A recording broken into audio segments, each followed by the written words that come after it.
voted for my own job law like a damn fool. And I ain't ashamed to admit I won't do that again. And hell, we're human beings. Help us. Give us what we need. We don't want to be the stepchildren anymore. I am MAGA and a Christian. Politics can feel like a game when it's happening in Washington. Speeches, rallies, campaign promises, big slogan. But the moment those policies start hitting real people in real time and with real bills to pay, that's when politics stop being entertainment.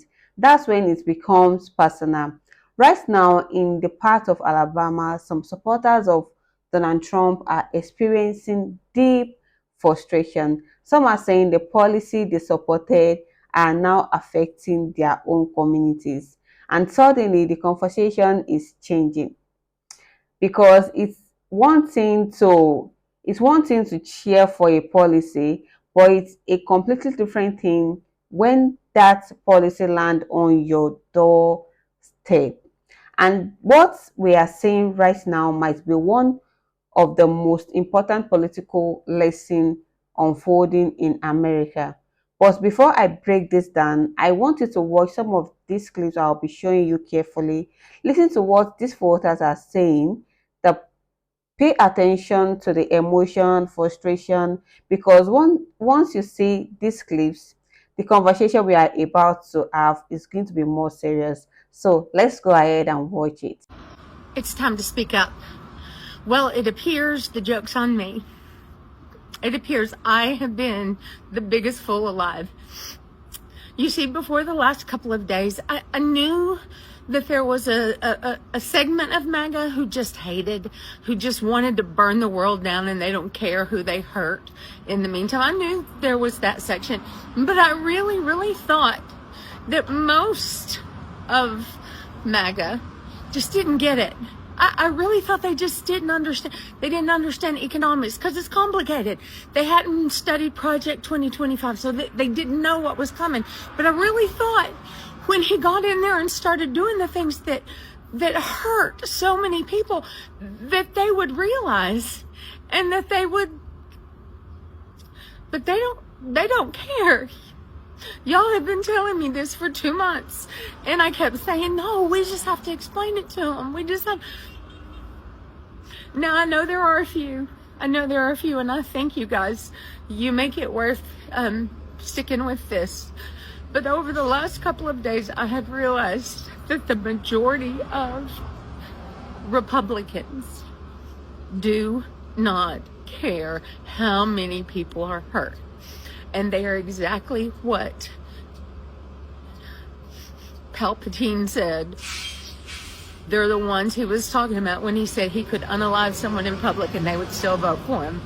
I thought they just wanted lower egg prices. I thought they were struggling in the economy and it was hard and they wanted their lives to be easier, and they listened to that. And that's why they voted for him. But they don't care. They literally don't care how many other people in this world are hurt. See, the difference is I'm willing to pay more for my eggs if it means no one in my country goes hungry tonight. I am willing to pay more for my eggs if it means everybody can have an egg. But they really don't care. And I am heartbroken that so many in my country don't care. That so many won't go love their neighbor. But I want to thank those of you who are. You're the ones keeping me going. Go love your neighbor.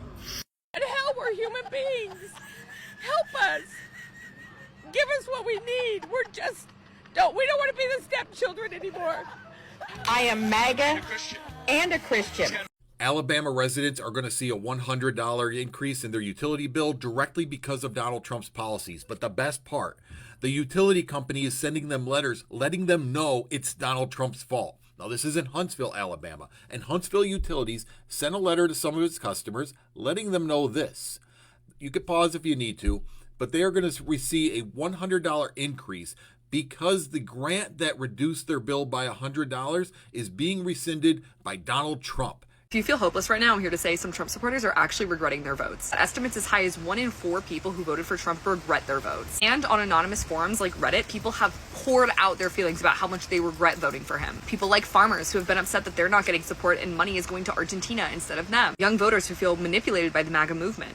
And centrists who aren't necessarily committed to a political party have all expressed serious remorse over their vote. The fact that people are admitting that they're not happy with the election and the way things have been with Trump is a serious step in the right direction. As you know, in most cults, people who speak out against the leader are seriously punished. They're ostracized and experience a lot of hostility, which typically prevents them from speaking out in the first place. So although it may feel hopeless and like fascism has been descending upon us for a few years, there actually is a sign of some progress. That's why it's so important to have conversations with these people. If you're a white person and you have family who are Trump supporters, this is a really good time to try to get through to them, especially because a lot of Republicans want the Epstein files to be released, which could be used as a way to find common ground with them and convince them to not be MAGA anymore. Still have a long way to go, but the fact that his approval rating is dropping is a serious sign of good news. Donald Trump is the first president in U.S. history to cut off SNAP benefits to people in America.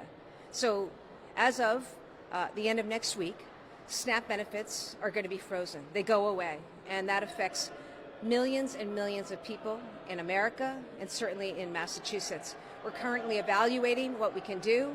Obviously, it's a time to give as much as you can to our food pantries who do a wonderful job.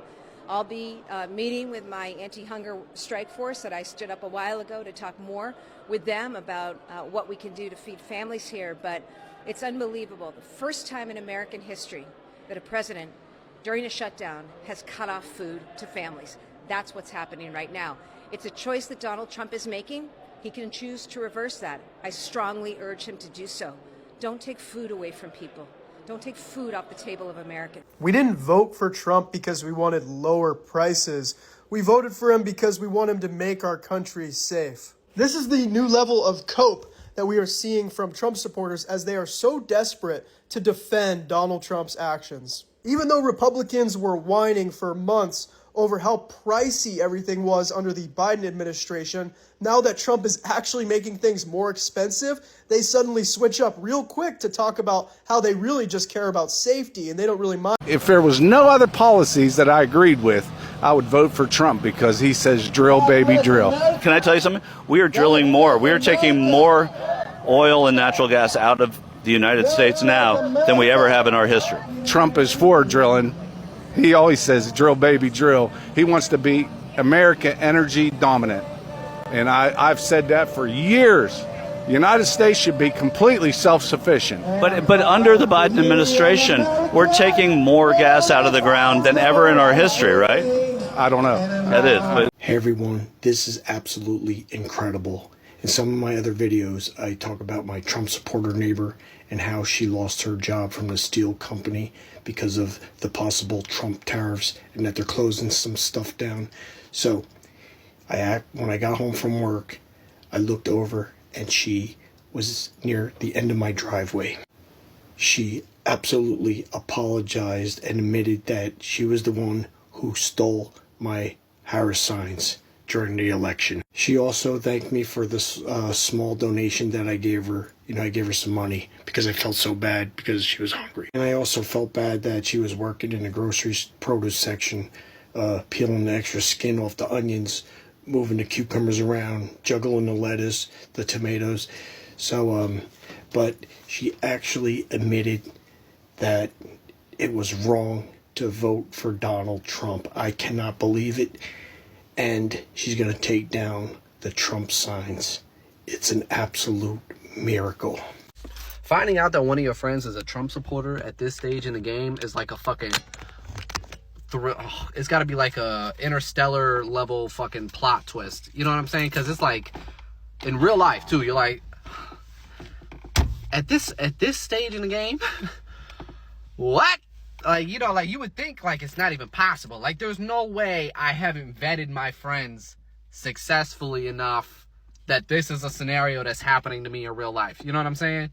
And it'll be people that catch you at a completely, like the complete left fucking field. Okay, I'm not even like, I had a friend, gay as hell. Gay dude, we live in the South. I mean, we've been blue forever, right? Motherfucker came out when the Israel-Palestine shit started happening. It's been a while. All of a sudden, he pop out. He has supported Trump. Huh? Because Israel doesn't like gay people, and the left is supporting Palestine. So now he's on the right. You know who else doesn't support gay people, baby? The whole right side. So what the hell are you on? How do we end up here? You know what I'm saying? Like, how do you... in this climate, I feel like people are going so far left that they come out right, and people are going so far right that they come out left. And so we just got this weird shit going on. And it's like, you can't even know where anybody stands anymore. I voted for my own job law. Like a damn fool. And I ain't ashamed to admit I won't do that again. Why do you support Donald Trump? Because I think that he enacts good policies that support Americans. Which policies do you like of his? I like that he's anti-trans. I don't agree with the trans agenda or the trans movement. I also like his economic policies, broadly speaking, tax cutting, all the general Republican policies.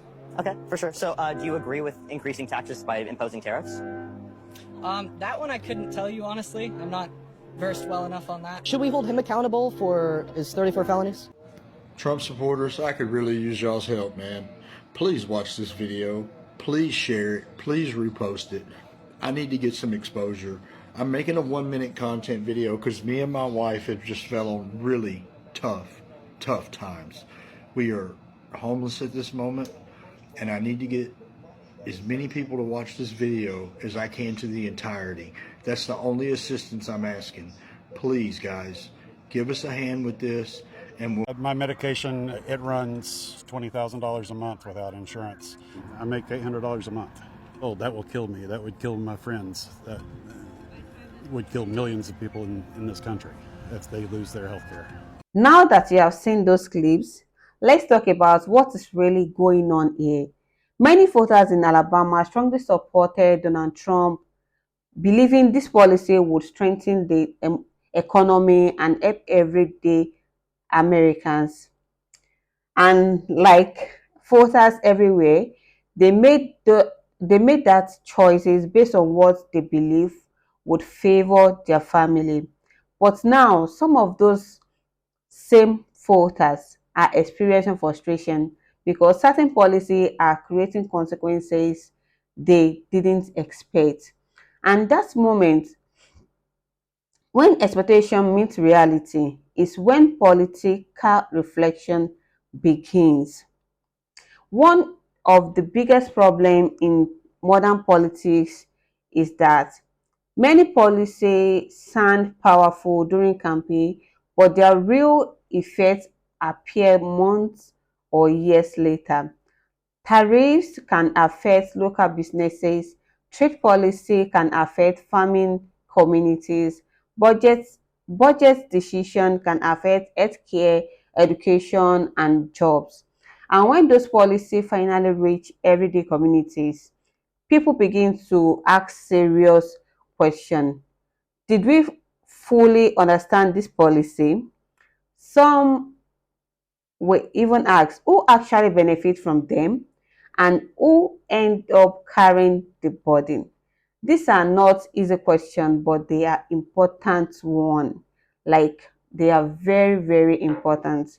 Now, here is where the perspective of Black American becomes very important. Black community in the United States have historically been very cautious about political promises. Why? Because history taught them something powerful. Policy that looks good on paper doesn't always protect vulnerable communities. Over decades, Black voters developed a habit of analyzing policy carefully. They look at patterns, they look at long-term consequences, they ask deeper questions before fully trusting campaign promises. That perspective doesn't come from negativity, it comes from experience, and that experience often leads to a different way of looking at politics. Instead of focusing on speeches, many black voters focus on policy and outcome. Now, here is something that makes some white American watching this curious. What if moments like this could actually bring different communities closer to understand each other? Think about that. When voters in places like Alabama start experiencing the real impact of policy, they begin to ask the same question that black communities have asked for decades. Question about fairness, question about economic priorities, question about who policies actually serve. And when people from different communities begin asking the same question, something interesting happen. Conversation change, understanding grow, and voters become more aware of how politics really works. Because the truth is this: political disappointment happening in every country. It happens on the left, it happens on the right, it happens in every communities. But those moments can also become learning opportunity. They pushes voters to study policies more carefully. They encourage people to look beyond campaign slogans, and they help community understand the long-term effects of political decision. In many ways, these moments strengthen democracy, because what we are seeing right now in places like Alabama is not just frustration, it's reflection. People are asking whether the policies they supported are delivering the results they expected, and those kinds of questions are held in a democracy, because the more voters question, learn, and analyze, the stronger the political system becomes. So the fact here is not about mocking anyone, it's about understanding something deeper. Policy affects real people, real families, real communities. Black Americans learn this lesson through decades of experience. Now, other voters across the countries are having their own moments of reflection, and those moments can lead to more thoughtful conversation about the future of the country.